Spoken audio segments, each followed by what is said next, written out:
जय माता दी। चैत्र महीना आया और होली के बाद के दिन आई शीतला सप्तमी। तो सभी लोग कहने लगे कि माता आई माता आई।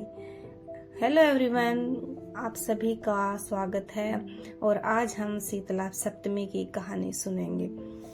तो चैत्र महीने में होली के बाद जब त्योहार सप्तमी पड़ती है तो उस समय किसी ने हलवा बनाया, किसी ने पूरी और माता जी के कर्म खाने का भोग लगाया।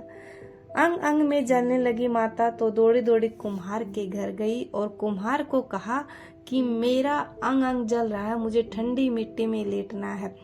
ठंडी मिट्टी में लेटने से माता को थोड़ी ठंडक मिली और बोली, कुम्हार मुझे भूख लगी है। कुम्हार विराट की ठंडी रोटी माता को खाने को दी। इससे माता ठंडी हुई और कुम्हार पर प्रसन्न हुई।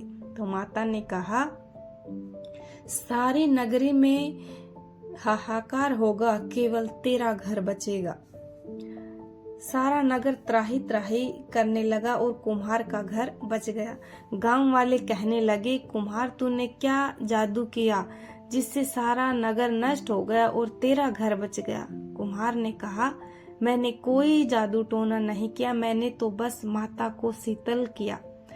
तुम सब लोगों ने गर्म भोजन कराया तो माता के अंग अंग में फोड़े हो गए। इसी कारण माता का कोप हुआ और सब लोगों ने उसे गर्म भोजन कराया तो माता को जो जलन हुई, इसी कारण माता का कोप हुआ और नगर में त्राही मची। लोगों ने पूछा, माता कहाँ है? तो कुम्हार कहने लगा, माता नीम के नीचे ठंडी छाया में बैठी है। गांव वाले माता के पास गए और विनती करने लगे तो माता बोली, तुम सभी ने मुझे गर्म भोजन करवाया जिससे मेरी जीभ पर छाले हो गई। कुम्हार ने मुझे ठंडा भोजन करवाया जिससे मुझे ठंडक मिली। इसी कारण सारा नगर नष्ट हो गया और कुम्हार का घर मेरी कृपा से महल बन गया। लोगों ने पूछा, माता अब हम क्या करें? तो माता बोली, होली के 7 दिन बाद शीतला सप्तमी आती है। उस दिन सभी गांववासी और जो स्त्रियां छठ के दिन बनाए ठंडे खाने से मेरी पूजा करें व भोग लगाएं। 12 महीने बाद वापस शीतला सप्तमी आई और राजा ने सारे नगर में ढिंढोरा पिटवा दिया कि होली के बाद 7 दिनों तक सब माता का अगता रखे, यानी कोई सिर नहीं धोए, सीलना कूटना पीसना नहीं। लोगों ने जैसा कहा वैसा ही किया।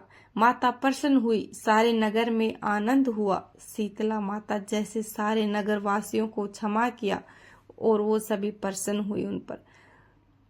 शीतला माता ने सभी नगरवासियों, सभी लोगों को क्षमा किया, उन पर प्रसन्न हुई, उनकी भूल चूक माफ की। ऐसे ही सभी की भूल चूक माफ करती रहे और इसी तरह अपनी कृपा बनाई रहे। तो शीतला सप्तमी हमारा व्रत है, उसका ये हमारे वैज्ञानिक तरीके से ये कि हमें होली के बाद ठंडा भोजन करना चाहिए। एकदम से मौसम चेंज होता है, गर्मी आती है, जिसके वजह से हमारे स्किन प्रॉब्लम बढ़ती है। तो हमारा जो ये त्योहार आता है, बासोड़ा बोलते हैं हम इसे, बासी भोजन करना होता है और ठंडा पानी यानी कि मटका कुम्हार के घर से लाते हैं और मटके का पानी पीना होता है। तो इस तरह से हमें ये कहानी से सीख मिलती है कि हमें ठंडा बासी भोजन करना चाहिए होली के बाद, और एकदम से मौसम चेंज होता है तो बीमारियों से बचना चाहिए। कहानी सुनने वालों और कहानी पढ़ने वालों सभी को माता की कृपा बनी रहे। जय माता दी। इसी कहानी के साथ दूसरी कहानी पढ़ते हैं कि बिंदा के बाबा रंगा चंगा, बिंद्रा बिल में खड़ा सुरंगा, राव दियो रंग दियो, जाबर चोलो भाई दियो, गीलड़ी में घी दियो, तेलड़ी में तेल दियो, घनो सरो परिवार दियो। कहानी सुनने वालों को, कहानी बोलने वाले को सभी कार्य सफल हो और सभी को सुख समृद्धि मिले, सभी को ज्ञान प्राप्त हो, सभी स्वस्थ रहे। जय माता दी। माँ की कृपा हमेशा भक्तों पर बनी रहे। जय शीतला सप्तमी माता।